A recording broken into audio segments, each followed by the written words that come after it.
헌재가 일주일에 두 차례 열던 탄핵 심판 변론을 이번 주에는 세 차례 벌입니다. 오늘 국정농단 파문의 장본인인 최순실 씨가 헌법재판소에 출석해서 관심을 모으고 있는데요. 네, 오늘 두 분의 전문가 모시고 이야기 나눠보겠습니다. 박현우 고려대 지속발전연구소 교수, 박수현 전 더불어민주당 의원 자리하셨습니다. 두 분 어서 오십시오. 안녕하십니까. 안녕하세요. 네. 자, 박태호 교수님이시죠? 예, 이름 정정하겠고요. 일단 저희가 2시에 특검의 브리핑이 있을 예정이어서 먼저 그 이재용 부회장 구속영장 청구 관련부터 저희 좀 짚어보겠습니다. 일단 굉장히 주말 내내 고심을 거듭한 끝에 결국 영장을 청구하기로 결정을 했습니다. 어떻게 보셨습니까? 검찰 입장에서는 만에 하나 이재용 부회장의 그 구속영장 청구를 안 하면 지금까지 수사한 결과가 전부 어떻게 보면 효과가 없이 될 확률이 많잖아요. 예. 지금 박 대통령을 향한 뇌물죄, 제3자 뇌물죄를 증명하려면 삼성과의 커넥션을 검찰에서 확실히 증명을 해야 되는데 지금 이재용 부회장을 검찰에 이렇게 기소하지 않고서 그걸 할 수 있는 방법이 없다는 결론에 온 거 아니겠습니까? 그 주변 인물들 최지성 부회장, 박상진 네. 삼성전자 사장, 장충기 씨 등 그분들만 가지고는 부족하다. 그분들은 이번에 안 했잖아요. 또 보면 결국은 이재용 부회장을 박근혜 대통령과의 어떤 삼성 커넥션을 연결하는 그런 주요한 혐의를 검찰이 입증할 때만이 특검도 마찬가지고 헌법재판소에서도 탄핵을 결정하는데 많은 영향을 주기 때문에 검찰로서는 아마 고심고심하고 물론 뭐 국민 경제에 미치는 파장 여러 가지 정서 여러 가지 고려 사항이 있었지만 일단 특검의 임무는 범죄 행위를 증명하는 거고 그걸로 가는 길목에 있어서 다소 정서상 무리는 있었지만은 그렇게 할 수밖에 없지 않았나 하는 판단이 듭니다. 네, 저희가 대담 중에도 특검 브리핑이 연결이 되면 바로 들어보는 걸로 하겠습니다. 자, 박 의원님. 네. 고심을 거듭했지만 결정한 영장을 청구한 배경 어떻게 좀 보고 계세요? 예, 우선 그 특검이 해야 될 일은 그 검찰 특별수사본부에서 하지 못했던 이 뇌물죄에 관련된 부분, 이 부분에 이제 수사가 집중될 것이다. 저희도 예상을 했고 그렇게 해오지 않았습니까? 그렇습니다. 더구나 이 부분은 박근혜 대통령의 탄핵 결정에도 굉장히 큰 영향을 미치고 다시 말해서 최순실 국정농단 사태 전체를 아마 그 규정짓는 그런 아주 핵심적인 사항이라고 생각이 됩니다.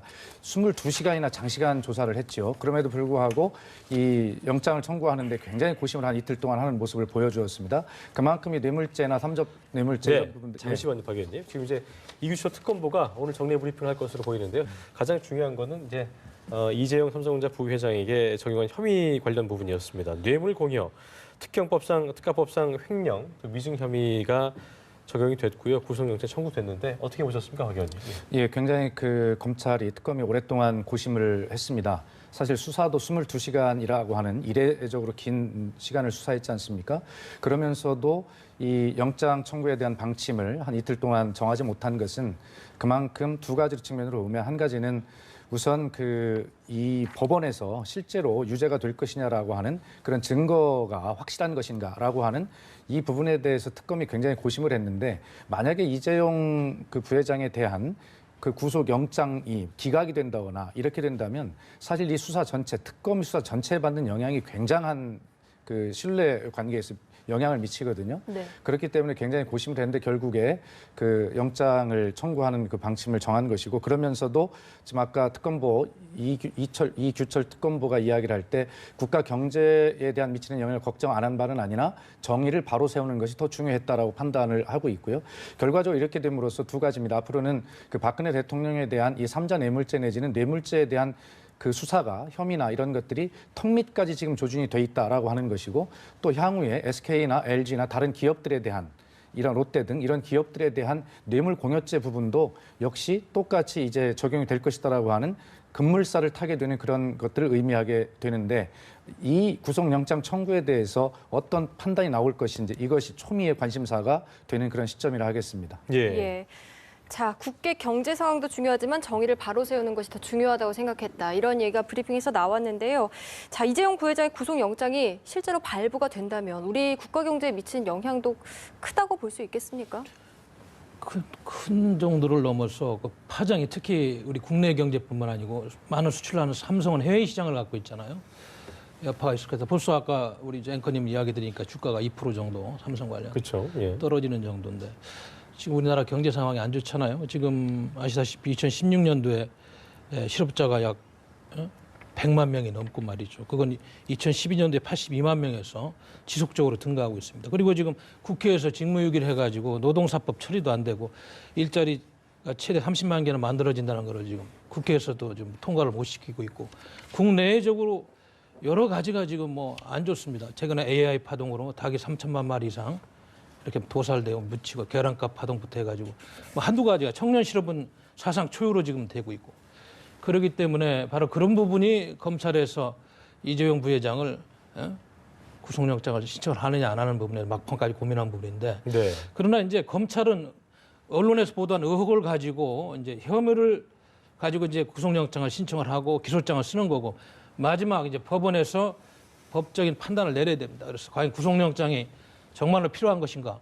꼭 구속을 해서 수사를 해야 되는 것인가? 왜냐하면 최근에 보면은 구속을 안 하고 수사를 되도록 하는 것이 맞다는 대법원의 판례도 있었고 하기 때문에 그리고 이제 국민 정서 여러 가지를 고려해 가지고 법원은 최종적으로 판단할 것이다. 그래서 저는 법원에서는 아마 50대 50으로 고민을 할 것 같아요. 왜냐하면 양측 논리가 지금 팽팽합니다. 예. 그래서 좀 지켜봐야 될 것 같습니다. 네. 아마 이 부분은 금방 그 발표에서도 나왔습니다만 그 박근혜 대통령 그리고 최순실이 이 공유 부분이 상당 부분 확인이 되었다는 점을 강조했고 예. 그다음에 박 대통령과 최순실이 공모 관계가 충분히 해소되었다 이렇게 이야기를 하고 있거든요. 이 부분과 예. 관련해서 그렇기 때문에 이것은 특검으로서는 아마 영장 청구를 안 할 수 없는 그런 상황이었을 것이고요. 아마 뭐 그런 충분한 자신감을 내비치고 있다 이렇게 보여집니다. 그러나 지금 우리 박태규 교수님 말씀하신 대로 걱정은 함께 하고 있습니다만 결과적으로 해외 신인도의 하락은 있을 수 있겠으나 결과적으로 보면 이런 외국에서는 그냥 부패 문제 이렇게 인식할 거 아니겠습니까? 이런 부패 문제를 저렇게 아주 단호하게 해결하고 가는 그러한 대한민국의 어떤 사법정의 이런 것들을 바라볼 때 오히려 해외 신인도가 단기적으로는 떨어질 수 있겠지만 장기적으로는 더 안전한 그런 신뢰를 줄 수도 있는 부분도 있겠다는 생각도 해볼 수가 있습니다. 어찌 됐든 이 구속 여부와 관련해서 여러 가지 찬반이 있다고 말씀해 주셨습니다만 지금 삼성의 핵심 증인들인 그 장충기 사장이나 관련자 3인 있지 않습니까? 승마협회 회장을 한 예. 분들 예. 이런 불구속 부분들과 수사하기로 했다고 하더라고요. 이재용 예. 부회장관의 지금 진술이 엇갈리고 있는 것입니다. 예. 그렇기 때문에 이 사람들은 지금 불구속 기소를 하겠다, 불구속 수사하겠다 이렇게 이야기를 했지만 결과도 이재용 부회장을 구속할 수밖에 없는 이유는 영장 청구할 수밖에 없는 이유는 이 핵심 증인들과의 진술이 엇갈리는 상황에서 이것을 분리할 수밖에 없는 이런 상황에 올 수밖에 없거든요. 그렇기 때문에 하여튼 수사 당국으로서는 그러한 어떤 수사 기법상의 어떤 절박함도 충분히 어떤 고려한 그런 어떤 영장 청구다 이렇게 봐야 될 것 같습니다. 네. 네. 근데 삼성 측의 논리는 그거 아닙니까? 이재용 부회장은 강요나 공갈에 의해서 돈을 준 거지 결코 대가성이나 직무 관련성은 없었다. 이 논란이 아니었는데 그거를 증명하는 과정에서 지금 검찰에서 주위에 여러 사람들을 소환해서 장충기, 박상진, 최지성, 이재용 부회장의 위증 부분을 이렇게 점검하고 이렇게 하고 있습니다만은 아직까지 검찰이 뚜렷이 결론을 못 낸 거예요. 그래서 지금 그런 부분이 지금 그래 수사를 또 보강해야 될 부분이고 또 아시다시피 지금 이재용 삼성 부회장은 과거에 이건희 회장도 비슷한 수사를 받을 때 이학수 당시 전략기획실 부회장이 모든 걸 지금 다 지휘하고 본인이 안고 간 그런 관례가 있는데 지금 또 물론 기업 문화도 바뀌고 시대도 바뀌어서 그런지 예. 지금은 뭐 측근들이 이렇게 와서 조사를 하면서도 과거에 이학수 씨처럼 그런 진술을 안 하는 것 같아요. 조금 혐의도 시인하면서 또 100%도 아니고 좀 뺐다 했다 하면서 여러 가지가 조금 좀 혼란스럽습니다. 그래서 검찰이 그런 부분들을 정리하려면은 이재용 부회장을 구속영장을 신청해서 아마 확실해야 되겠다는 그런 의지가 있는 것 같습니다. 뇌물 공여 액수가 저는 중요하다고 보는데 430여 예, 원에 그렇습니다. 모든 게 다 포함됐다 이렇게 예, 볼 수 있네요. 그 뇌물 공여 액수를 어떻게 볼 것인가 중요했는데 사실 그 미르재단과 K재단에 출연한 그 한 200억 정도의 출연금 이 부분은 사실은 출연금이라고 우기면 검찰에서는 이것을 뇌물과 연결될 수 있는 그런 확실한 증거가 없으면 굉장히 어려워지는 부분이거든요. 그래서 이것을 포함할 것인가 말 것인가가 갈림길이었는데 포함을 한 것을 보면 아마 특검의 수사가 본인들 말로 하듯이 굉장히 증거가 차고 넘친다라고 하는 그런 것들을 반증하는 것이다 이렇게 볼 수가 있겠습니다. 예. 삼성의 경영권 승계를 잘 마무리 짓기 위해서 삼성 측의 부정한 송탁이 있었던 걸로 본다. 이게 이제 특검 이규철 특검보의 말이었는데요. 그렇습니다. 이거를 물증이라든가 증거를 포착하거나 이거를 혐의를 입증할 만한 것 자체가 쉽지 않겠다는 예상들이 많았거든요. 이거 네. 어떻게 좀 보고 계세요? 그런데 지금 이제 그 오늘 불구속해서 수사하겠다고 밝힌 3명의 핵심 관계자 중에 그 박상진인가요? 그 승마협회 회장을 역임한 예. 삼성의 예.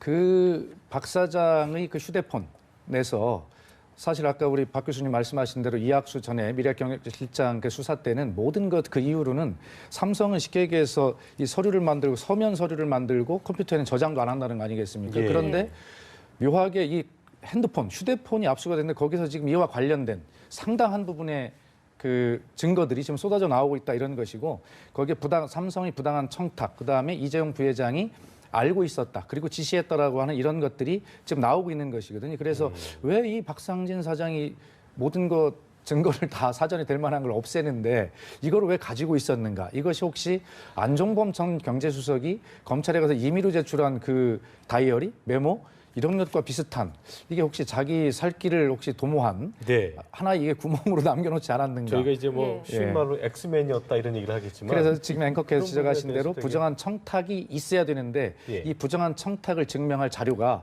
바로 거기에서 나왔고 이재용 부회장이 사전에 자기는 인지하지 못했다라고 나중에 보고받았다라고 국회에서 증언을 했는데 결국 그 부분도 위증 혐의로 결과적으로 몰고 갈 수 있는 그런 증거들이 거기에 나오고 있는 중인 것 같습니다. 예. 최근에 김종 전 문화부 차관하고 문영표 전 보건복지 장관을 소환해서 또 조사를 했잖아요. 네. 네. 하는 과정에서 그 부분을 이제 삼성이 대가성을 가지고 그 재단에 출연하고 아까 말씀하신 뭐 장시호 씨의 그런 동계 스포츠 영재센터를 지원하고 또 고래 스포츠하고 계약을 예. 했느냐 이 부분을 출연하는 과정 어느 정도는 검찰의 확신이 거기서도 좀 나왔다 이런 판단이 듭니다. 특히 중요한 거는 지금 최근에 박근혜 대통령하고 이재용 부회장하고 2015년 제가 알기로는 7월 25일 날 독대가 있었고요. 그다음에 2016년 2월 달에 독대가 있었습니다.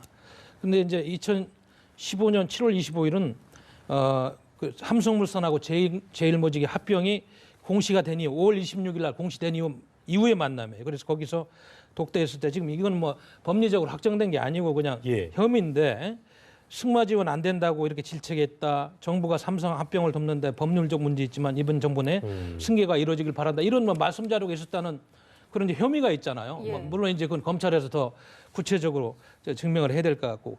그다음에 2016년 2월 달에 독대에서는 동계 스포츠 영재센터 10억 5천만 원 추가 지원 그런 요청하는 자료를 전달했다. 이런 혐의를 받고 있는 거예요. 그래서 예.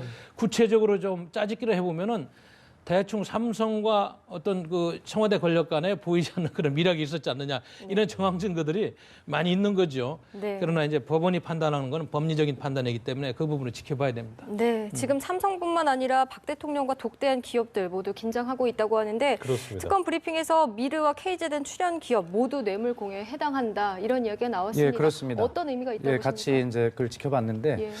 아마 삼성 이재용 부회장에 대한 영장 청구가 나머지 관련 기업들에 대한 출연 기업들에 대해서도 아마 이게 출발점이다 이렇게 보면 정확할 것 같고요. 특히 SK는 최태원 회장의 사면과 관련한 어떤 특혜, 그다음에 그 롯데 같은 경우는 그 어떤 면세점의 추가 선정과 관련한 어떤 그런 혜택 이런 것들이 줄줄이 다 있죠.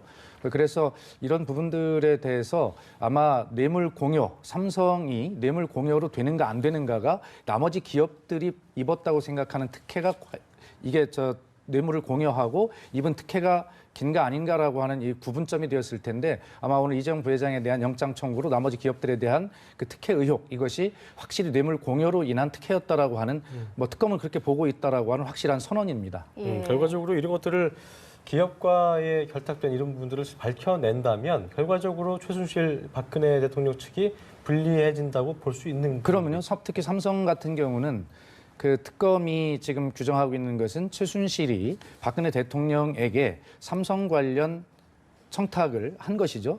삼성이 부정한 청탁을 했는데 그것을 최순실을 통해서 한 것이고 박근혜 대통령이 지금 박태호 교수님께서 말씀해 주신 그러한 2015년 7월 25일 이후의 독대 이런 일정들을 통해서 삼성에 구체적으로 지시하는 이러한 관계라고 이제 보여지는 것입니다. 알겠습니다. 예. 자, 블랙리스트 수사 관련해서요. 내일 오전 9시 30분에는 조윤선 문체부 장관을 또 10시에는 김 전 비서실장을 소환한다고 밝혔습니다. 자, 피의자 신분으로 소환한다고 했는데 어떤 의미가 있다고 보십니까?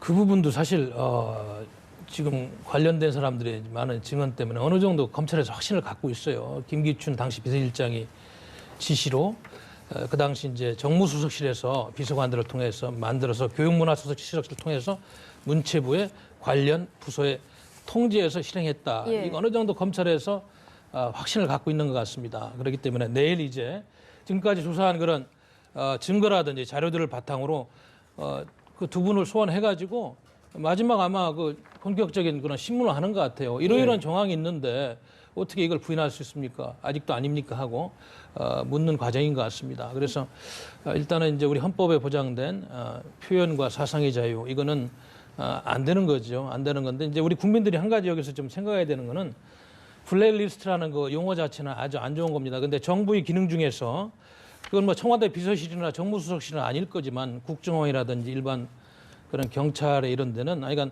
반국가 활동을 하는 그런 분들은 이거 감시를 하게 되는 그런 의무도 있습니다. 법률 조항. 그러나 이제 이거는 그거하고 좀 다른 내용이기 때문에 명확한 그런 범위라든지 명확한 증거가 없이 일반적으로 이렇게 했다는 거는 이거는 법률 위반 행위이기 때문에 지금 예. 이것이 문제가 되는 것 같아요. 예. 네. 박태호 교수님께서 분석해 주신 그 말씀 외에 이 블랙리스트가 중요한 이유가 또 하나 있는 게 박근혜 대통령의 탄핵 심판과 관련된 부분이 있습니다. 그것은 예. 뭐냐면 지금 김기춘 전 비서실장이 문체부에 1급 이상 공무원 6명을 잘라라 이렇게 명령을 했다는 거 아니겠습니까? 실제로 그 부분의 일부가 이루어졌고요. 과연 이것이 이 블랙리스트와 관련된 조치였다 이렇게 지금 보여지고 있는 것인데 그 블랙리스트 작성을 박근혜 대통령이 지시하고 박근혜 대통령이 보고를 받았다 한다면 결과적으로 대통령이 공무원의 임면에 관한 그 권한을 남용한 것이고 넘어선 것이거든요. 그것이 바로 박근혜 대통령이 탄핵 사유 안에 들어가 있는 것이기 때문에 지금 박태일 교수님 지적하신 대로 블랙리스트가 어떤 그 창의성과 사상의 자유를 제한한 측면도 있다. 이런 측면에서 굉장히 중요한 한 축이 있다면 추가적으로 박근혜 대통령의 탄핵 결정과 관련해서 굉장히 중요한 또 하나의 연결고리, 혐의 입증에 관련된 자료가 되기 때문에 굉장히 중요한 부분이다. 이렇게 추가로 설명할 수 있겠습니다. 알겠습니다. 현재 오후 증인 신문이 이어지고 있는 상황인데요. 일단 관련 얘기 좀 해보죠. 그동안 뭐 이런 얘기 나왔습니다. 돌려막기다 뭐 이런 게 나올 말만큼 최순실 씨가 오늘 5차 변론에 변호사 없이 출석을 했는데 다시 증인 출석을 거부할 경우에는 뭐 헌재가 강제구형하겠다 그렇기 때문에 나온 걸로 보입니다. 일단 오전 재판 내용 좀 들어보셨지만 어떻게 좀 들으셨어요? 글쎄 예상했던 그런 태도 같은데 왜냐하면 이번에도 안 나오면 정말로 교도소에서 강제로 더 이제 안 좋은 모습으로 나와야 되는 상황인데 변호인도 없이 나올 때는 머릿속에 딱 정리를 하고 나온 것 같아요. 잘 모르겠다. 아직 구체적인 증거를 내놓으라. 그리고 검찰에서 본인이 이렇게 사인한 그런 기소장 내용 이런 것들에 대해서도 기억이 안 난다. 너무 피곤해가지고 그날 뭐 그 내용도 모르겠고 뭐 이런 식으로 조금 상식하고는 조금 어긋나는 그런 태도죠. 그래서 지금 아마 헌재에서 헌법재판관들이 저런 모습을 보면서 많은 생각을 하고 있을 텐데 그렇다 할지라도 법정에서는 마지막까지 그 법리 공방을 피할 수는 없는 거예요. 저 최순실 씨가 물은다. 기억이 안 난다 할지라도 어떻게든 검찰은 충분한 증거를 가지고 그걸 짜맞춰 가지고 최순실 씨의 그런 죄가 있는지 그걸 확실히 증명할 때 그것이 죄가 성립되기 때문에 인내심을 가지고 우리가 지켜봐요. 그래서 제가 처음부터 이 법리 공방은 언론에서 보도한 의혹 보도나 이런 거하고는 차원이 다르다. 정말로 예. 치열한 법정 공방이 있고 또 우리 제형 법정주의라는 건 헌법 조항에 보장된 인권이 있기 때문에 예. 여러 가지가 복잡하게 지금 전개되고 있다 이런 판단이 듭니다. 예. 예. 자, 오늘 증인으로 출석한 최순실 씨가요. 미르와 K재단을 설립해서 각종 이권을 챙긴 의혹은 부인했지만 청와대를 드나든 것 그리고 박 대통령의 연설문을 고친 것에 대해서는 일부 인정을 했습니다. 자, 어떤 전략이 있었다고 볼 수 있겠습니까? 예, 오늘 인정한 것은 이미 드러나서 인정을 다른 증인들이나 참고인이 한 것, 예. 뭐 최소한의 것만 인정하고 있는 것이죠. 지금 어쨌든 오늘 최순실이 헌재 출석하는 것은 그야말로 물며 겨자 먹기로 와서 출석한 것입니다. 말씀하신 대로 강제 구인 방침을 밝혔기 때문에 강제 구인되는 모습을 보여줄 수는 없는 노릇이죠. 그것은 국민 감정에 굉장히 더 불을 붙는 것이니까요. 뭐 그런 것이어서 일단 나오긴 나왔고 특히 최순실보다 먼저 나와야 될 것이 이재만과 안봉근이었습니다. 그런데 이 사람들이 지금 사라진 것이거든요. 네. 그래서 누구도 예를 들어서 이번 헌재에 안 나온다. 그러면 사실 이 국민들 분노가 더 커질 것 아니겠습니까? 그리고 헌재 재판관들도 사람인 이상 자꾸 감정이 생기는 것이고요. 그런 측면에서 누군가는 바톤 터치를 해서 나와야 되는데 지난번에 윤전추, 이영선에 이어서 누군가 나와야 되는데 이 이재만과 안봉근이 사라진 마당에서 최순실이 강제 구인 방침 그리고 아무도 없는 상황에서 나라도 나가야 될 수밖에 없는 그런 상황. 이 바톤 터치가 사실은 잘못된 것입니다. 이재만과 안봉근이 나오고 그다음에 최순실이 가야 되는데 먼저 나온 것이죠. 이재만과 안봉근은 지금 오늘 최순실이 어떤 것을 증언하는 걸 잘 지켜보고 있을 것입니다. 최순실도 이미 먼저 윤 전추와 이영선 행정관이 증언하는 것을 다 보고 있었기 때문에 거기에 맞춰서 지금 그 정도만 인정하고 있는 것입니다. 앞으로 누가 나와도 지금 이런 수준의 이제 답변들이 이어질 것인데 바로 이것은 시간 끌기라고 하는 그런 인상을 주지 않으면서 예. 최소한 박근혜 대통령에게 유리한 부분들에 대해서는 적극적으로 증언하는 그리고 함께 나와서 말이 꼬이는 것을 방지하고 혼자 단독으로 순차적으로 나오는 이런 수법 네. 이런 것들로 보아서 이미 전체적으로 헌재에 임하는 변호인이 없이 하는 것이니까 헌재에 임하는 어떤 태도와 답변의 내용 이런 것들을 이미 전체적으로 이미 세팅이 돼 있는 상황에서 나오는 것 같다 이런 인상을 갖고 있습니다. 예. 네. 이 보니까 뭐 그 대통령 의상에 대한 뭐 질문도 있었던 것으로 알고 있는데요. 이 부분은 어떻게 보셨습니까? 뭐 대통령 부탁 없이 의상 맡아서 도왔다. 뭐 의상실에서 통화한 영상은 기억이 안 난다. 이렇게 모르쇠로만 일과를 했는데 어떤 심정? 예, 지금 이게 네. 그것과 관련한 세 가지 이야기를 했네요. 대통령이 부탁 없이 말씀하신 대로 의상 일을 자기가 네. 맡아서 도맡아서 했다. 그다음에 대통령에게 의상비를 받았다라고 지금 예. 마지막 강조하고 있지 않습니까? 네. 이 부분은 결과적으로 대통령에게 의상비를 받지 않았다면 청와대 비서실의 그 출납 기록에 보면 어떤 영수증처리나 비용 지불한 근거가 전혀 없거든요. 그렇다면 이것은 먼저 국조특위에서 황영철 의원이 밝혔지 않습니까? 약 한 4,500만 원 정도의 뇌물 공여에 해당이 된다. 이렇게 얘기하고 있어요. 그렇기 때문에 윤 전추 행정관과 이영선 행정관이 나와서 증언하기를 대통령으로부터 어떤 노란 봉투를 받아서 전달하라고 전달했는데 만져보니 돈 같았다. 예. 이건 예. 증명이 될 수 있는 부분이 아니잖아요. 그러니까 그렇게 증언만으로 이것이 뇌물죄를 빠져나가기 위해서 그렇게 증언을 했고 지금 최순실도 대통령에게 의상비를 받았다라고 지금 증언을 하고 있는 것인데 그러나 국민들은 다 기억하고 있습니다. 그 의상실에서 최순실이 자기 지갑에 돈을 꺼내서 의상비를 지급하는 이런 것을 받고 고영태의 증언에 의하면 매번 그렇게 최순실이 지갑에서 받았다 이렇게 돼 있는데 결과적으로는 최순실과 대통령 사이에 뭐 어떤 현금 결제가 있었다 지금 이렇게 주장하고 있는 것인데 이 부분은 법적으로 증명을 할 수 있는 것이 아무것도 없는 것이죠. 그렇기 때문에 자기들에게 유리한 주장을 그냥 증언만으로 그렇게 지금 하고 있는 수준입니다. 네. 네. 또 최순실 씨가요. 미르재단과 WK 어디를 통해서도 돈을 한 푼도 받은 적 없다고 언성을 높였다고 하는데요. 방금 특검이 이재용 삼성전자 부회장에게 뇌물 공여 혐의로 지금 구속영장을 청구하지 않았습니까? 어떤 지금 상황이 어떤 의미가 있다고 보십니까? 그러니까 아직 검찰에서 그거를 확실한 증거를 가지고 여건해제를 못했기 때문에 예. 부인을 하는 거죠. 지금도 삼성 이재용 부회장은 자기는 대가성을 가지고 우리 그룹이 지원했다고 절대 생각하지 않는다고 강요나 예. 협박은 있을 수 있지만 이런 논리에 피고 있습니다. 최순실 씨 입장에서는 K재단 미르스포츠 재단을 만들 때 이거는 과거 정권에서도 기업의 준조세를 통해 가지고 재단을 만들어 오는 그런 경험상 내가 이거를 사익을 취하기 위해서 이렇게 정말 불순한 의도를 한 게 아니다. 대통령의 통치인에 전해서 공익을 위해서 한 거다. 이런 논리로 계속 디펜드를 하고 있는 거예요. 예. 그렇기 때문에 이 부분이 헌재에서 판단할 부분인데 지금 이렇게 알다시피 지금 뭐 핵심 증인들이 다 불출석하고 지금 문고리 3인방은 어디 갔는지 말이죠. 우리 저 정우성 부속비서가 빼놓고는 안종범, 이재만이는 지금 어디 안봉근 비서. 서류도 전달이 안 되는 이런 상황입니다. 그렇기 때문에 헌재도 난감할 것이다 이런 네. 생각이 드네요. 네. 오늘 오후 5시에 이제 안종범 전 수석이 출석을 하게 됐는데요. 네. 증인신문하러 이제 헌재에 오게 되는데 어떤 말을 좀 내놓을 거라고? 저는 이게 헌재가 사실은 오늘 관심이 안종범이 출석할 것인가, 출석한다면 최순실과 안종범 중에 누구를 먼저 신문할 것인가 이게 굉장히 저는 관심사였거든요. 네. 왜 그러냐면 사실 최순실이 주범이고 안종범은 심부름 한 종범 같은 그런 역할로 좀 분류가 돼 있지 않습니까?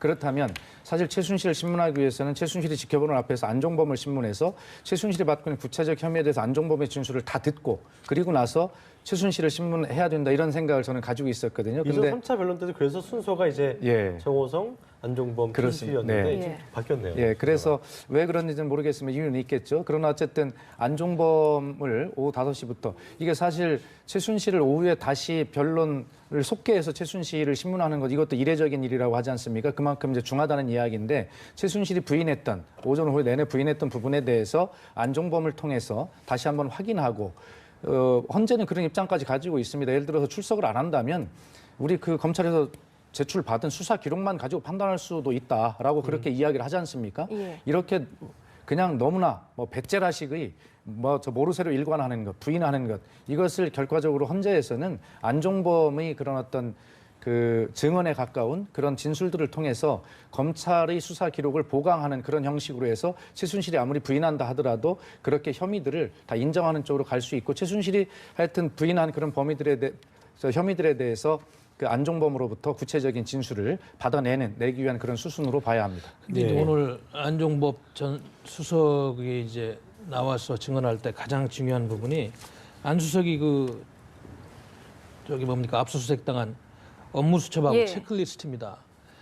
그 부분이 과연 이제 헌재에서 증거물로 공식적으로 채택을 할 것이냐 이 부분인데 아직까지는 지금 고민하고 있다고 그래요. 내일인가 모레 아마 네, 내일 결정된다고 하네요. 주심 재판관이 예. 결정할 거라고 합니다. 예. 그 수첩 업무 수첩하고 체크리스트를 보면은 구체적으로 이제 대통령이 지시한 사항을 적고 누구를 만나서 업무 추진 이런 것들이 다 있어요. 그래서 그 부분에 있어서 검찰은 굉장히 중요한 증거물로 생각하고 기소장 쓸 때도 그 부분을 지금 많이 인용한 걸로 제가 알고 있어요. 그래서 네. 대통령이 관여를 했다. 공동 정보입니다. 이런 논리를 계속 지금 세우고 있는데 오늘 아마 헌재 심판관들은 그 부분을 집중적으로 물을 겁니다. 5시부터 안종범 전 정책수석한테 이것이 확실하느냐 맞느냐 다시 한번 확인하면서 대통령이 관여됐다는 쪽으로 최순실이가 심부름을 하는 주요한 인물이었고 농단의 주범 이런 논리를 계속 개발해 가려고 할 겁니다. 예. 그런데 한 가지 여기서 중요한 거는 과연 안종범 전 정책조정수석이 오늘 그 부분을 다 시인할 것이냐. 나는 그 부분이 또 굉장히 큰 열쇠인데 지금 최순실 씨가 오늘 오전에 나와서 지금 오후에 지금 하는 행태로 봐서는 안 수석도 뭐 또 그 부분은 잘 기억이 안 난다 이런 쪽으로 갈 확률도 다분히 있다. 저는 그런 판단이 듭니다. 네. 자, 그동안 핵심 증인들이 불출석을 하면서 헌재의 심리가 지연돼 왔었는데요. 오늘도 그렇고 또 내일은 유진용 문체부 장관 등 4명을 부르고 19일에는 문고리 3인방을 집중 예. 심리를 한다고 합니다.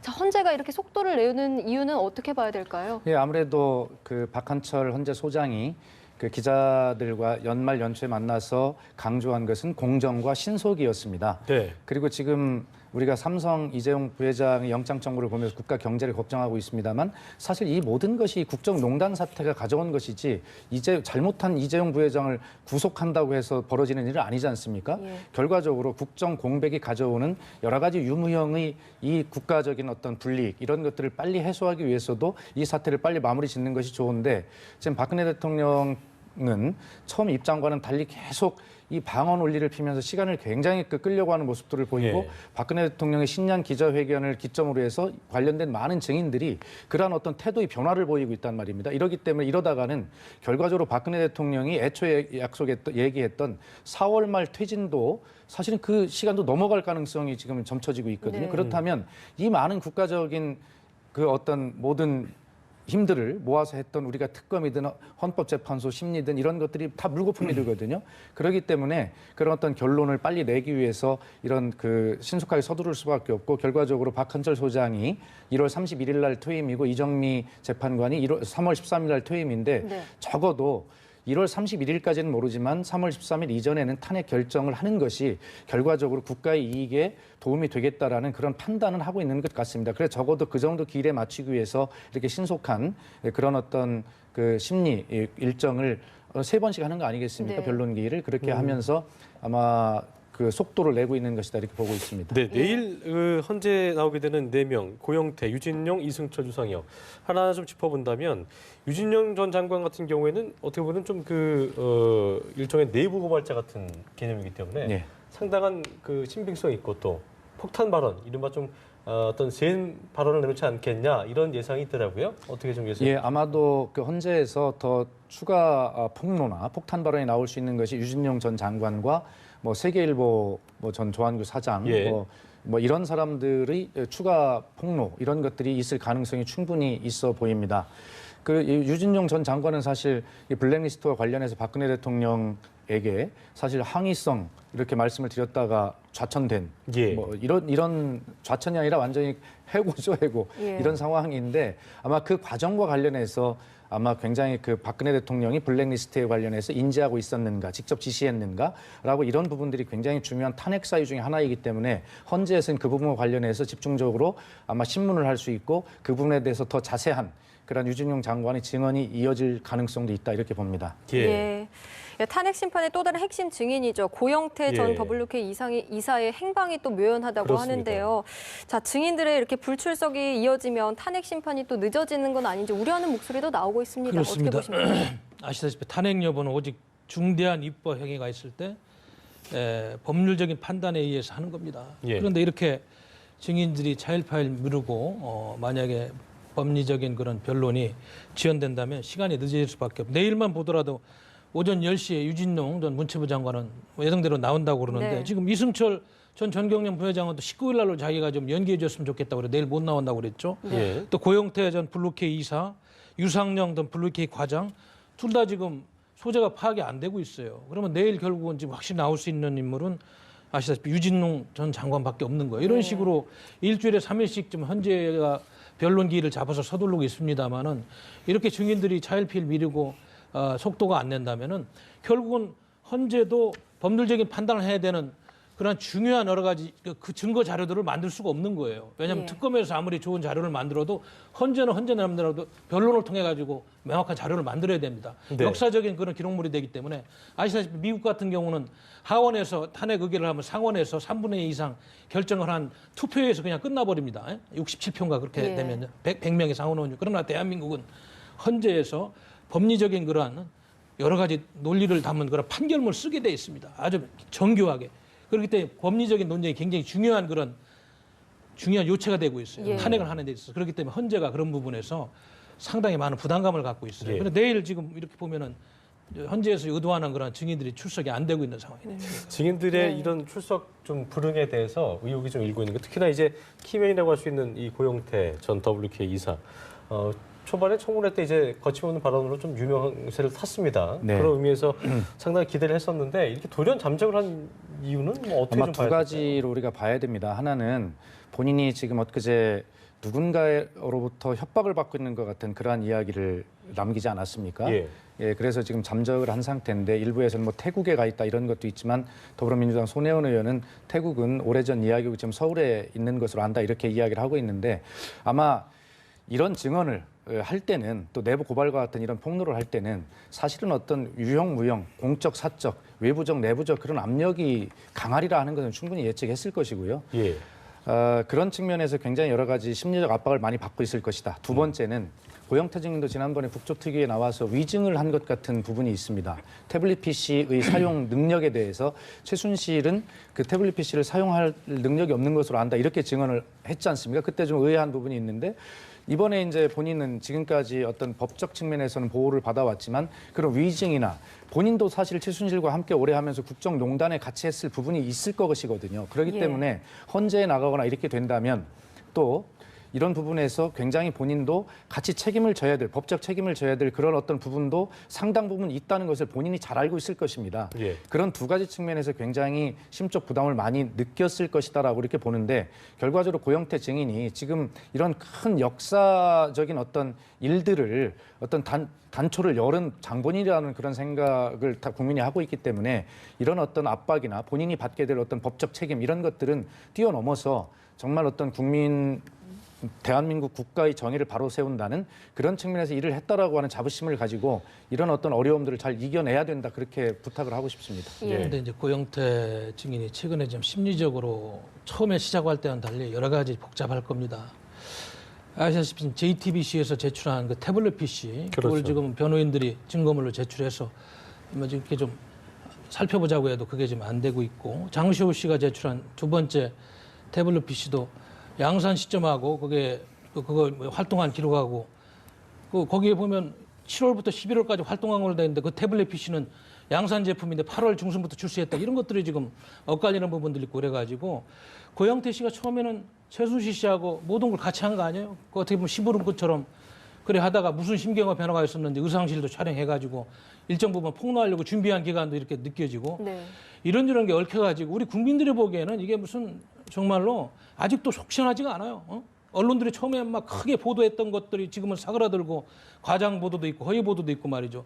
진실이 밝혀지고는 있는데 또 속 시원하게 이거다 이렇게 이야기할 만한 확실한 게 없습니다. 그러다 보니까 고영태 씨도 이런저런 심경의 변화가 있지 않았느냐 이런 판단이 듭니다. 하지만은 분명한 것은 이러한 아픔을 통해서 역사가 한 단계 발전하는 거니까 잘못은 잘못대로 과감하게 규정을 하되 그렇습니다. 이거를 정치적으로 이용한다든지 이런 거는 과감히 좀 배제해야 되겠다 이런 판단이 듭니다. 네. 자, 박근혜 대통령이 설 연휴 전에 대국민 메시지를 또 한 번 내놓는 방안을 고심하고 있다고 하는데요. 또 헌재에 직접 출석할 수도 있다. 이런 다른 관측도 나오고 있습니다. 어떻게 예상하십니까? 예, 지난 1월 1일 날 신년 기자간담회를 통해서 대통령이 본인이 하고 싶은 말만 일방적으로 하셨단 말입니다. 특히 그 내용도 문제지만 형식도 기자들에게 15분 전에야 겨우 연락을 해서 모이게 한다든가 그다음에 노트북이나 뭐 녹음 금지, 사진 촬영 금지 이런 어떤 형식적인 측면에서 굉장히 그 비판을 많이 받았습니다. 네. 자, 그러면서도 본인이 제 세 차례에 걸친 대국민 사과 담화를 통해서는 검찰 수사도 제대로 받고 특검에 나가서 제대로 하겠다 이렇게 말씀하셨음에도 불구하고 전혀 그런 것들을 지키지 않고 본인이 하고 싶은 말 일방적으로 하고 계시고 지금 헌재에도 본인이 출석을 해서 당당하게 어떤 법과 원칙을 지키는 모습을 보여줘야 됨에도 불구하고 아마 설 연휴에 설 밥상 민심에 여러 가지 이야기들이 돌아다닐 텐데 그 설 밥상 민심을 겨냥한 그런 대국민 여론전을 지금 하고 있는 것 아니냐라고 하는 그런 비판을 받을 가능성이 상당히 있고 실제 그런 것을 노리고 있다고 보여지거든요. 예. 그것을 통해서 헌법재판소의 탄핵 결정에 상당 부분 영향을 미치고자 하는 의도 그리고 지금 뭐 태극기 어떤 광장이라고 일컬어지고 있습니다만 어떤 그 탄핵 반대 집회에 더욱 불을 붙이려고 하는 그런 의도 이런 것으로 읽히기 때문에 아마 비판을 많이 받고 있고 의식을 하고 있는 것 같은데 오늘 방금 방송국에 오기 전에 이렇게 들려오는 소식은 네. 아마 22일 뭐 기자 간담회나 이런 것들이 좀 어려운 것 아니냐 이런 기류로 읽히고 있다라고 예. 하는 보도는 있습니다. 네. 예. 어쨌든 헌재가 탄핵 심판 그 변론을 서두르고 있는 모습이기 때문에 과연 언제 또 결론이 날 것이냐 이걸 다시 한번 좀 저희가 체크해볼 필요가 있을 것 같은데요. 2월 말에서 3월 초로 내다봤던 그 당초의 어떤 탄핵 심판 결정 시기 앞당길 수 있는 게 아니냐 이런 또 예상이 나오더라고요. 근데 그게 네. 제가 조금 전에 말씀드렸듯이 그렇게 그냥 얼렁뚱땅 할 수 있는 게 아니잖아요. 전 세계가 지켜보고 있고 법리적인 판단을 통해서 결론이 나는 건데 그냥 정황적인 증거만 가지고 그것이 정확한 판결문을 쓸 정도의 그런 자료나 증거가 안 나오면 할 수가 없는 거예요, 현재에서. 예. 국민들이 그 부분을 분명히 아셔야 돼요. 정치권에서 아무리 이야기하고 언론에서 아무리 이야기해도 헌재에서 보는 기준은 다른 겁니다. 그렇기 때문에 지금 그걸 하려고 일주일에 3번 하면 서두르고 또 여러 뭐 증인들을 좀 빨리빨리 나오라고 하는데 안 되고 있어요. 그래서 박한철 헌재소장이 임기는 또 좀 있으면 끝나잖아요. 예. 신속하고 정확하게 한다. 그러나 제가 보기에는 정확하게가 더 중요한 거예요. 이거는 그렇게 함부로 할 수 있는 성격이 아닙니다. 그렇기 때문에 뭐 이정미 재판관이 물론 3월 말에 임기가 만료된다고 거기에 맞춘다. 그것도 안 되는 거예요. 그러면 새로 임명해서 하면 되는 거고 예. 이런 사건은 정말로 후대에 기감이 되도록 진실과 정의가 뭔지 정확하게 헌재에서 판단을 내려서 잘못된 사람들은 일벌백계 하고 잘못된 건 바로잡아야 됩니다. 그렇기 때문에 이걸 너무 시간의 문제로 자꾸 몰고 가면은 이것 또한 큰 잘못을 저지른 겁니다. 저는 그런 판단하고 있습니다. 알겠습니다. 지금 헌재가 시간의 문제로 몰고 가는 것이 아니라 결과적으로 그런 박태호 교수님 말씀하신 측면 충분히 인정을 합니다만 결과적으로 역사 앞에 국민 앞에 죄를 지은 당사자들이 결과적으로 이 헌재의 탄핵 심판에 적극적으로 협조하고 그래서 시간이 길어지지 않고 국정 공백이 장기화되지 않도록 최소화될 수 있도록 대통령부터 그렇게 당사자부터 협조하는 모습을 보여야 관련된 증인들이나 참고인들도 그런 모습을 보일 텐데 지금 그런 측면들이 결과적으로 이 탄핵 심판을 시간이 덧채 갇히게 하는 그런 측면이 있지 않나 안타까운 생각이 듭니다. 그래서 저는 대통령은 좀 지난번에도 제가 말씀을 올렸는데 좀 명확하게 나오셔서 그 국민들이 원하는 거고 마지막까지 국민들을 의지해야 될 대통령이 왜 안 나와서 이야기를 안 하는지 저는 뭐 시간 보고 물론 전략도 짜고 변호인들하고 하겠습니다만 제일 중요한 건 대통령의 판단이고 대통령의 역사를 생각하는 진심입니다. 그러면 헌재에 나와가지고 선은 이렇고 후는 이렇고 과장된 건 이런 거고 나는 이렇게 생각한다. 분명하게 이야기를 해서 말이죠. 판단을 받아야 됩니다. 그거를 뭐 미룬다고 그게 뭐 없어지는 것도 아니고 네. 저는 그런 부분은 좀 대통령한테 말씀을 드리고 싶어요. 왜냐하면 국력 낭비가 너무 심하고요. 알겠습니다. 이렇게 오래 가가지고 대한민국에 도움이 안 되잖아요. 어쨌든 네. 특검도 수사에 박차를 가고 있기 때문에 대통령의 어떤 심리 변화가 있을지는 저희가 좀 상황을 갖고 지켜봐야 될 것 같습니다. 자, 저희가 특검과 헌재 얘기 여기까지 하고요. 정치권 얘기를 좀 들어볼 텐데요. 일단 대선 레이스가 시동이 걸린 가운데 더불어민주당 문재인 전 대표가 대담집을 출간한다고 합니다. 네, 반기문 전 유엔 사무총장은 민심 청취 행보의 첫 일정으로 경남 거제 조선소를 찾았는데요. 네. 국회에 나가 있는 취재기자 연결해서 자세한 소식 알아보겠습니다. 정영빈 기자. 네, 더불어민주당 문재인 전 대표가 내일 대담집을 출간하고 북콘서트를 개최합니다. 대한민국이 묻는다. 완전히 새로운 나라 문재인이 답하다라는 제목인데요. 문 전 대표는 대담집에서 우리 사회가 요구하는 시대 정신이 상식과 정의라고 규정하면서 편가르기 정치를 극복해야 한다고 강조했습니다. 또 차기 대통령이 갖춰야 할 덕목으로 신의 행증이라는 사자성어를 꼽았는데요. 국민들이 믿고 이해하며 국민의 행복을 실천하고 행복을 완성한다는 뜻으로 오래도록 가슴에 품어온 정신이라고 문 전 대표는 설명했습니다. 반기문 전 유엔 사무총장은 경남 거제시의 옥포조선소를 찾았습니다. 전국을 넘나드는 민심 청취 행보의 첫 일정인데요. 반 전 총장은 정상 외교를 통해 얼마든지 수출을 확대해 나갈 수 있다면서 대통령이 될 경우 세계적인 네트워크를 활용해 침체에 빠진 조선 산업의 활로를 뚫겠다는 의지를 보였습니다. 앞서 반 전 총장은 박근혜 대통령에게 전화를 걸어 귀국 인사도 전했습니다. 반 전 총장은 통화에서 직접 찾아뵙고 인사드려야 하는데 상황이 이렇게 돼 안타깝게 생각한다며 부디 잘 대처하시길 바란다고 말했습니다. 이에 박 대통령은 유엔 사무총장으로서 10년간 노고가 많으셨다면서 수고하셨고 축하드린다고 답했다고 반 전 총장 측 이도훈 대변인은 설명했습니다. 자, 대권 레이스가 불붙는 모습인데요. 각 당의 대권 주자에 대한 견제도 본격화하고 있다고요. 네, 더불어민주당 추미애 대표는 반기문 전 총장을 향해서 어설픈 대권 주자 흉내를 내지 말고 자중하라고 비판했습니다.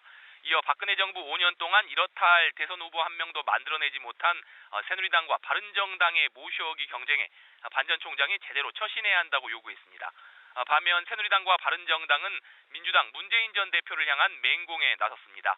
새누리당 정우택 원내대표는 사드 배치 문제 결정권을 차기 정부로 넘기자는 문 전 대표의 주장에 대해 대안은 없고 세태에 따라 말 바꾸기를 하는 것 같아 종잡을 수 없다고 날을 세웠습니다. 바른정당 정병국 창당준비위원장도 말 바꾸기로 국민을 혼란하게 하고 정치권에 대한 혐오감을 가중시키지 말라고 비판했습니다. 한편 새누리당은 조금 잠시 후부터 윤리위원회를 가동해서 친박 핵심인 서청원, 최경환, 윤상현 의원에 대한 제명과 탈당 권유 등 징계 방안을 논의할 예정입니다. 지금까지 국회에서 전해졌습니다. 자, 대선 얘기 저희가 또 해보겠습니다. 오늘 발표된 여론조사를 보면요, 더불어민주당 문재인 전 대표가 반기문 전 총장을 좀 오차 범위 밖으로 밀어내고 또 2주 연속 대선 주자 지지율 선두를 달리고 있는데 반 전 총장의 지지율을 보면 귀국 이후에 좀 소폭 오른 데 그쳤습니다. 일단 귀국 이후에 두 후보의 양강 구도가 좀 굳혀지는 모습인데요. 어떻게 좀 보고 계세요? 지금까지 상황. 갈수록 그렇게 되지 않겠습니까? 네. 뭐 여러분들이 출마 선언을 앞으로 할 예정이고 또 어제 이인재 전 새누리당 최고위원도 출마 선언을 했습니다만은 그 양강 구도를 깰 만한 그런 동력이 있는지는 모르겠어요. 앞으로 좀 지켜봐야 될 상황입니다. 근데 반기문 총장께서 귀국한 지 이제 며칠 안 됐잖아요. 오자마자 지금 이제 현장을 좀 다니고 계신데 야권에서는 아무튼 반 총장을 전략적으로 자꾸 네거티브 공세로 이렇게 지금 흠집을 내고 이런 상황이다 보니까 그런 여론의 영향을 받고 있습니다. 그러나 시간이 조금 지나면은 반 총장이 스탠스를 잡고 반 총장 나름대로 여론전을 하면서 지지율이 좀 회복되리라 이렇게 판단이 되는데 오늘 일정을 보니까 지금 경남의 거제 조선산업 현장 왜냐하면 산업이 지금 피폐해 있기 때문에 그 위에는 또 부산의 자갈치 시장을 간다고 합니다. 민생 행보를 하고 있고 그리고 내일은 경남의 김해 봉화마을을 가서 노무현 전 대통령 묘소도 참배하고 팽목항도 가고 이런 일정을 하고 있어요. 그래서 조금 며칠 지켜보면은 반 총장이 이야기하는 그런 진정성이라든지 이런 비전 이런 게 조금 더 전달되면은 네. 지지율은 조금 오르지 않을까 이런 판단이 드네요. 네. 박 의원님 보시기에 이 3박 4일의 광복 행보 상당히 좀 빠르게 움직이고 있는 것 같습니다. 어떻게 좀 보고 계세요? 아니 지금 그 시차도 해결이 안 됐을 텐데 그 다음 날부터 막 움직이는 거 보니까 아마 권력 의지는 우리가 겉에 보이는 인자한 모습과는 달리 굉장히 크신 분이구나 하는 것을 느낄 수가 있는데 아마 지금 박태우 교수님 말씀하신 대로 지금 우리 국민은 이 국정농단 사태를 바라보면서 박근혜 대통령을 바라보면서 지도자에 대한 검증이 잣대가 굉장히 엄격해질 것이다라고 하는 것을 이미 알고 있는데 네. 반기문 전 총장께서 아마 이런 국민의 바람에 부응할 수 있는 어떤 검증 또 자기 비전을 정확히 보여주는 것 이런 것들에 대해서 잘 하셔야 될 거라고 보고 다만 지금 이게 반기문 그 검증 속에는 지금 박태호 교수님은 네거티브라고 표현하셨지만 그러나 팩트가 어떻게 된 것인지 물을 수 있는 부분도 상당히 있거든요. 그것을 네거티브라고 그렇게 하지 마시고 그런 부분에 대해서 사실관계 설명하시고 그렇게 하면 될 것이다 생각을 합니다. 지금 우리가 걱정스러운 것은 박근혜 대통령을 보면서 사실은 굉장히 박근혜 대통령이 원칙과 신뢰의 지도자라고 하는 그런 이미지를 가지고 우리가 투표를 했는데 사실은 알고 보니 그렇지 않은 부분들이 있었잖아요. 반기문 유엔 사무총장도 겉모습은 세계 외교 대통령이라고 하는 아주 화려한 외모를 가지고 있지만 그 속에 과연 어떤 것이 들어있는지 대한민국을 올바른 방향으로 끌고 갈 수 있는 실력과 비전이 있는지 그것을 정확하게 보고 싶어 한단 말입니다. 그렇기 때문에 반기문 총장께서는 본인에게 아무리 엄중한 가혹한 잣대가 이렇게 들여오더라도 그것에 대해서 서운하게 생각하지 마시고 그것을 국민적 눈높이에 맞추어서 말씀할 수 있는 그런 아량과 지도자 같은 그런 어떤 모습을 좀 보이면서 대한민국을 어떻게 갈 것인가 그런 경쟁을 통해서 선택받기를 좀 바랍니다. 네. 예. 자, 문재인 전 대표와 반기문 전 사무총장의 양강 구도가 보여지는 가운데 지금 개헌과 사드 문제에 대해서 상반된 입장을 보이고 있습니다. 어떻게 해석하고 계십니까? 이게 보면은 지금 대통령을 하겠다는 사람들이 물론 뭐 자신의 뭐 대권 전략이 있고 여러 가지 셈법이 있겠습니다만 안보 문제만큼은 좀 정치 셈법하고 달리 좀 가야 되는 거 아닌가 이런 판단이 들어요. 개헌 문제도 마찬가지예요. 개헌 문제도 이 정도의 지금 국가 혼란 사태를 보면서 제왕적 대통령제를 빨리 뜯어고쳐야 되겠다는 그 국민 여론을 못 보고 있다면은 이 또한 국민의 민심을 외면하는 처사다. 저는 그런 생각을 합니다. 그래서 빨리 개헌 문제를 좀 마무리 짓는 게 좋겠고 왜냐하면 이미 개헌 문제는 역대 국회에서 뭐 많이 개헌 특위를 만들어서 다 자료가 나와 있어요. 선택만 하면 되는 거예요. 뭘 더 연구하고 그런다는 거예요. 제왕적인 대통령제를 수술을 해서 국민한테 좀 더 친근한 국회의 그런 잘못된 권력도 좀 뜯어고칠 수 있는 이런 국민 참여권을 좀 확대하는 방향으로 가야 된다. 그래서 그런 측면에서 반기문 후보는 적극적인 개헌을 좀 찬성하고 문재인 후보는 조금 유보적으로 뭐 집권하자마자 한다는 이런 네. 논리를 피고 있는데 저는 빨리 하는 게 좋다고 보고요. 그다음에 네. 사드나 안보 문제는 이거는 정말로 중요한 문제입니다. 우리가 중국 정부의 눈치를 볼 그런 상황이 아니에요. 언제 중국 정부가 우리 눈치 보고 백두산에 등평 미사일 기지 만들고 지금 항공모함 만들어서 대한민국 전역을 샅샅이 보고 있습니까? 안보 문제는 그렇게 되는 게 아니에요. 한미동맹의 그런 연결고리이기 때문에 우리가 이 부분을 냉철하게 보고 예. 우리 후손들을 위해서 판단할 문제지. 지금 단지 정치적인 그런 셈법이라든지 또 지지층을 의식해가지고 잘못된 발언하는 것은 대권 주자로서의 기본적인 자질도 안 돼 있다. 저는 그렇게 판단이 됩니다. 자, 끝으로 이제 정치 구단인 박지원호의 출범이 어제 이루어졌습니다. 일단 양강 구도로 흐르는 조기 대선 전국에 어떤 영향을 미칠까 궁금해지는데 끝으로 예상 한번 해주시면 예, 우리 저 박지원 전 비상대책위원장이시자 원내대표셨죠. 드디어 이제 한 당의 당 대표가 되셨습니다. 일단 축하는 드리지만 제가 볼 때는 아마 안정성은 확보했을 때 역동성의 확보는 실패했다 이렇게 봅니다. 그렇기 때문에 박지원 대표는 어제 수락연설에서 국민의당이 제3지대이고 국민의당이 플랫폼이다. 국민의당을 중심으로 다 모여라. 이렇게 주장을 하신 것 아니겠습니까? 그런데 과연 그렇게 될까라고 하는 것에 대해서 아마 그 역동적인 측면을 크게 확보하지 못함으로써 이 제3지대 개헌론을 중심으로 한 제3지대 그러면서 뭐 1지대, 2지대가 있으니까 3지대가 있는데 1지대, 2지대 누군지는 모르겠습니다만 어쨌든 1, 2지대에 대항하는 1, 2지대를 흔들 수 있는 제3지대의 구성에 성공할 것인가 하는 것에 대해서는 저는 좀 회의적으로 봅니다. 알겠습니다. 네.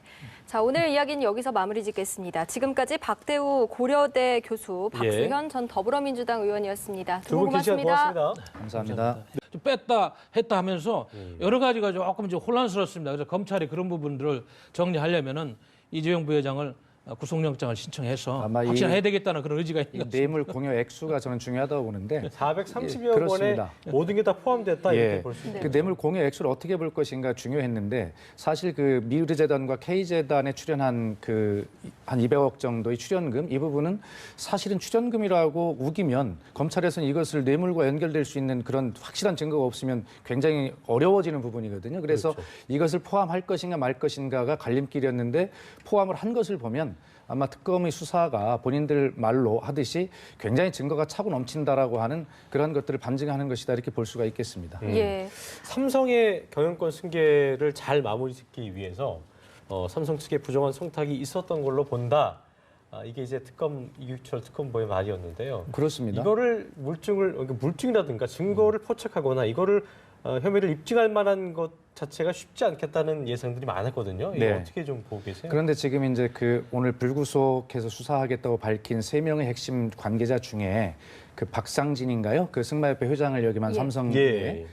그 박 사장의 그 휴대폰에서 사실 아까 우리 박 교수님 말씀하신 대로 이학수 전에 미래경영실장 그 수사 때는 모든 것 그 이후로는 삼성은 쉽게 얘기해서 이 서류를 만들고 서면 서류를 만들고 컴퓨터에는 저장도 안 한다는 거 아니겠습니까? 예. 그런데 묘하게 이 핸드폰, 휴대폰이 압수가 됐는데 거기서 지금 이와 관련된 상당한 부분의 그 증거들이 지금 쏟아져 나오고 있다 이런 것이고 거기에 삼성이 부당한 청탁, 그다음에 이재용 부회장이 알고 있었다. 그리고 지시했다라고 하는 이런 것들이 지금 나오고 있는 것이거든요. 그래서 왜 이 박상진 사장이 모든 것 증거를 다 사전에 될 만한 걸 없애는데 이걸 왜 가지고 있었는가? 이것이 혹시 안종범 전 경제수석이 검찰에 가서 임의로 제출한 그 다이어리, 메모 이런 것과 비슷한 이게 혹시 자기 살 길을 혹시 도모한 네. 하나 이게 구멍으로 남겨놓지 않았는가? 저희가 이제 뭐 예. 쉬운 말로 엑스맨이었다 이런 얘기를 하겠지만 그래서 지금 앵커께서 그런 지적하신 부분에 대로 대해서 되게- 부정한 청탁이 있어야 되는데 예. 이 부정한 청탁을 증명할 자료가 바로 거기에서 나왔고 이재용 부회장이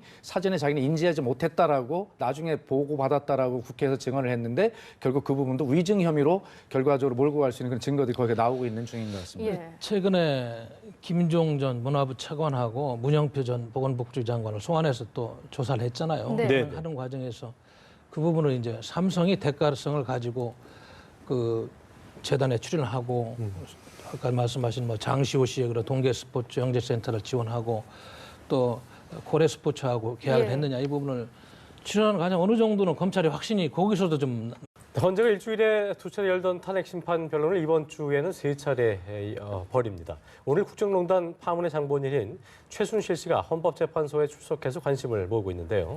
네, 오늘 두 분의 전문가 모시고 이야기 나눠보겠습니다. 박현우 고려대 지속발전연구소 교수, 박수현 전 더불어민주당 의원 자리하셨습니다. 두 분 어서 어서 오십시오. 오십시오. 안녕하십니까? 아세요? 네. 자, 박태호 교수님이시죠? 예, 이름 정정하겠고요. 일단 저희가 2시에 특검의 브리핑이 있을 예정이어서 먼저 그 이재용 부회장 구속영장 청구 관련부터 저희 좀 짚어보겠습니다. 일단 굉장히 주말 내내 고심을 거듭한 끝에 결국 영장을 청구하기로 결정을 했습니다. 어떻게 보셨습니까?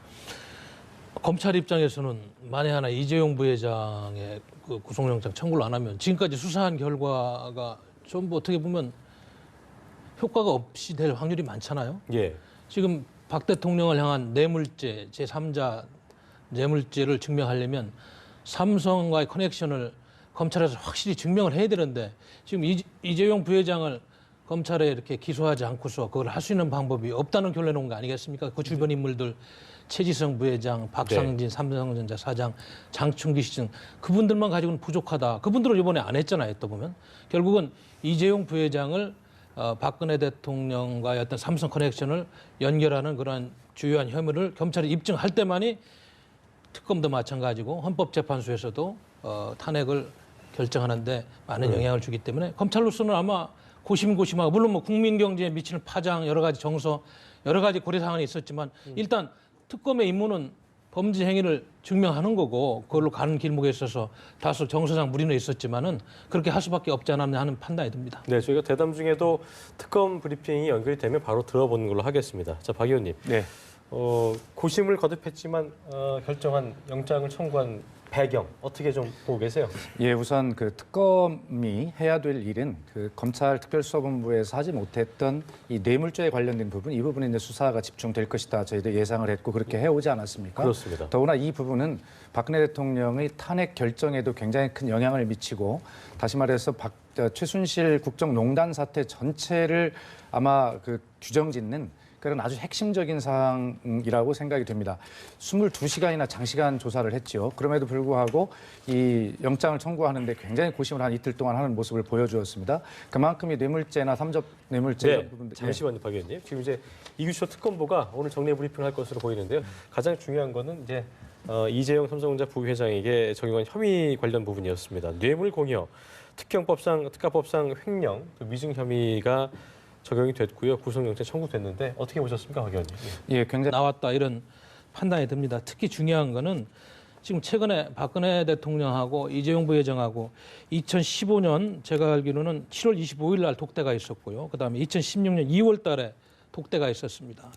근데 이제 2015년 7월 25일은 그 삼성물산하고 제일모직의 합병이 공시가 된 이후 5월 26일 날 공시된 이후에 만남이에요. 그래서 거기서 독대했을 때 지금 이건 뭐 법리적으로 확정된 게 아니고 그냥 혐의인데 승마 지원 안 된다고 이렇게 질책했다. 정부가 삼성 합병을 돕는데 법률적 문제 있지만 이번 정부 내 승계가 이루어지길 바란다. 이런 뭐 말씀 자료가 있었다는 그런 이제 혐의가 있잖아요. 예. 물론 이제 그건 검찰에서 더 구체적으로 증명을 해야 될 것 같고.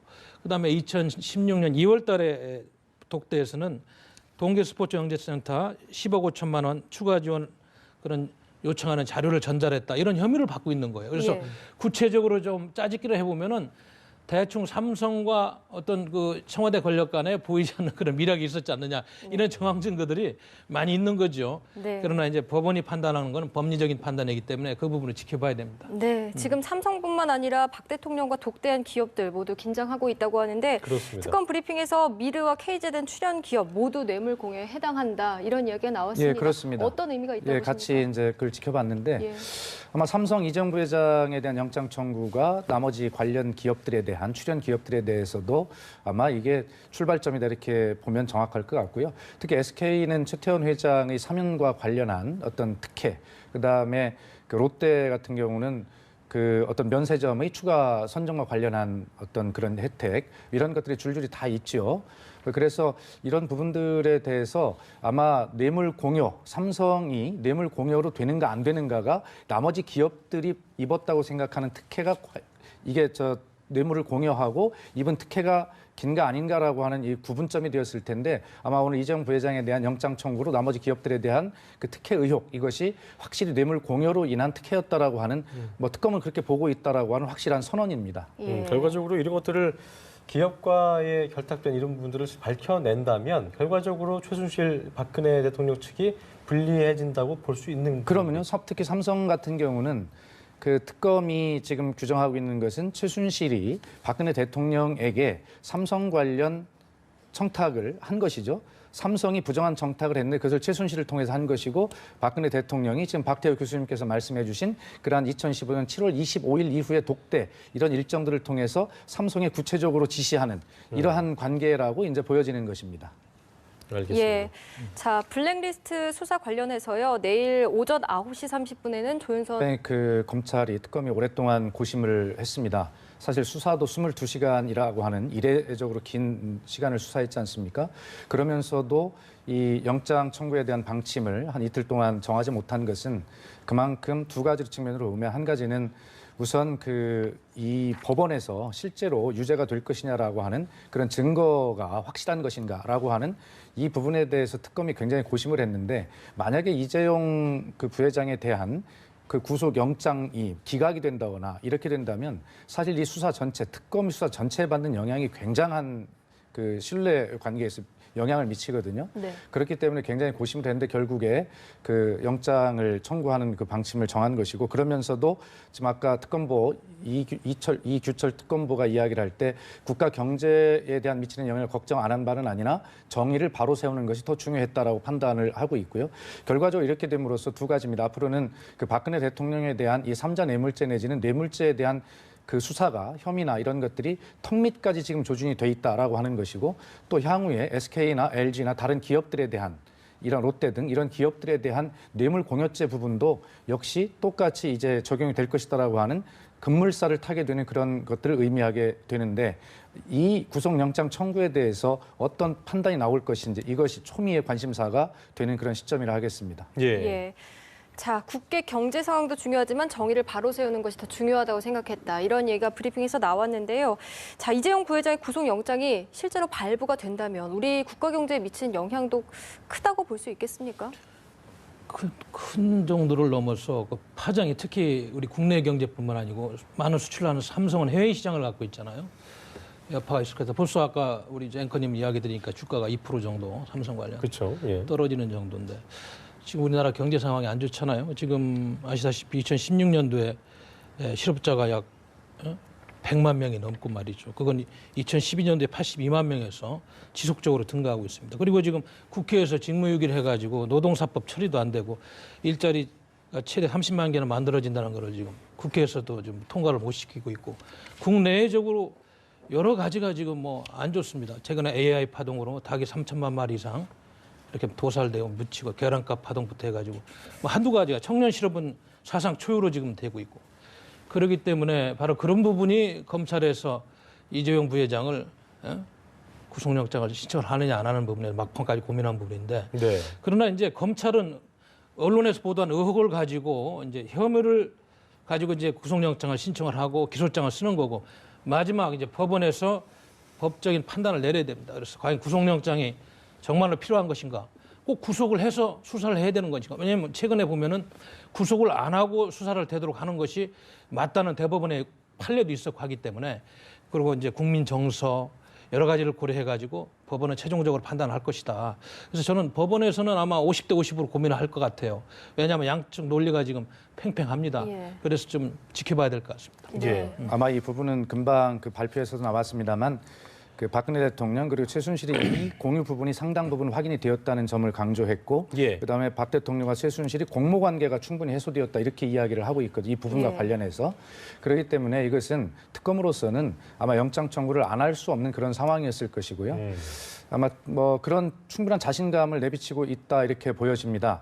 그러나 지금 우리 박태규 교수님 말씀하신 대로 걱정은 함께 하고 있습니다만 결과적으로 해외 신인도의 하락은 있을 수 있겠으나 결과적으로 보면 이런 외국에서는 그냥 부패 문제 이렇게 인식할 거 아니겠습니까? 이런 부패 문제를 저렇게 아주 단호하게 해결하고 가는 그러한 대한민국의 어떤 사법정의 이런 것들을 바라볼 때 오히려 해외 신인도가 단기적으로는 떨어질 수 있겠지만 장기적으로는 더 안전한 그런 신뢰를 줄 수도 있는 부분도 있겠다는 생각도 해볼 수가 있습니다.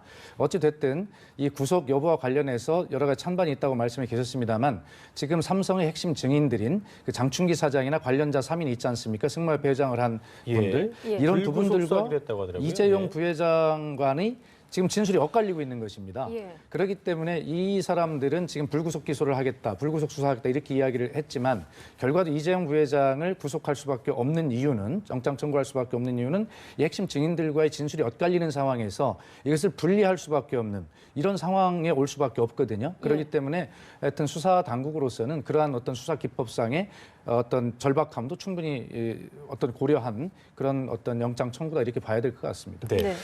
근데 삼성 측의 논리는 그거 아닙니까? 이재용 부회장은 강요나 공갈에 의해서 돈을 준 거지 결코 대가성이나 직무 관련성은 없었다. 이 논란이 아니었는데 그거를 증명하는 과정에서 지금 검찰에서 주위의 여러 사람들을 소환해서 장충기, 박상진, 최지성, 이재용 부회장의 위증 부분을 이렇게 점검하고 이렇게 하고 있습니다만은 아직까지 검찰이 뚜렷이 결론을 못 낸 거예요. 그래서 지금 그런 부분이 지금 그래 수사를 또 보강해야 될 부분이고 또 아시다시피 지금 이재용 삼성 부회장은 과거에 이건희 회장도 비슷한 수사를 받을 때 이학수 당시 전략기획실 부회장이 모든 걸 지금 다 지휘하고 본인이 안고 간 그런 관례가 있는데 지금 또 물론 기업 문화도 바뀌고 시대도 바뀌어서 그런지 예. 지금은 뭐 측근들이 이렇게 와서 조사를 하면서도 과거에 이학수 씨처럼 그런 진술을 안 하는 것 같아요. 조금 혐의도 시인하면서 또 100%도 아니고